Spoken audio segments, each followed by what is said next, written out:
Brought to you by Penguin.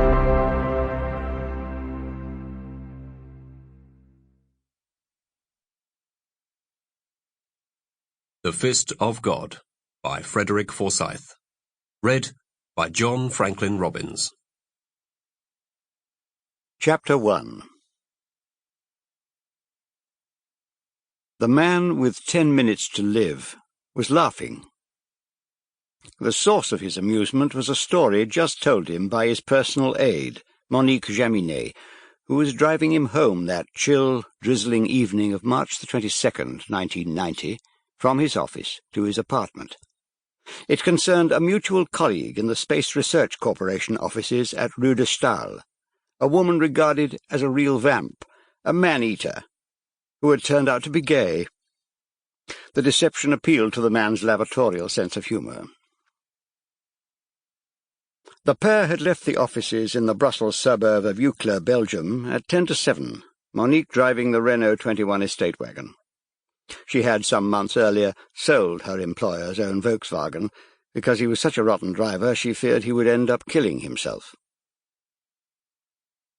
It was only a 10-minute drive from the offices to his apartment in the centre building of the three-building Chéridieu complex off Rue François Folly, but they stopped halfway there at a baker's shop. Both went inside, he to buy a loaf of his favourite pain de campagne. There was rain in the wind.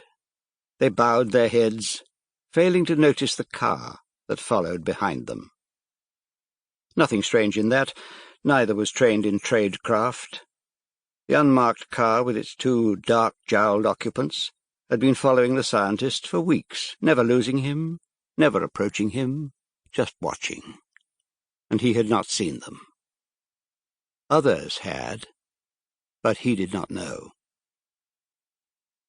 Emerging from the shop just in front of the cemetery, he tossed his loaf into the back seat and climbed aboard to complete the journey to his home. At 10 minutes after 7, Monique drew up in front of the plate-glass doors of the apartment building, set 15 metres back from the street. She offered to come up with him to see him home, but he declined. She knew he would be expecting his girlfriend Hélène, and did not wish them to meet. It was one of his vanities, in which his adoring female staff indulged him, that Hélène was just a good friend, keeping him company while he was in Brussels and his wife was in Canada. He climbed out of the car, the collar of his belted trench coat turned up as ever, and hefted onto his shoulder the big black canvas bag that hardly ever left him. It weighed over 15 kilograms and contained a mass of papers, scientific papers, projects, calculations, and data. The scientist distrusted safes and thought illogically that all the details of his latest projects were safer hanging from his shoulder. The last Monique saw of her employer, he was standing in front of the glass doors, his bag over one shoulder, the loaf under the other arm, fumbling for his keys. She watched him go through the doors, and the self-locking plate glass swing closed behind him. Then she drove off.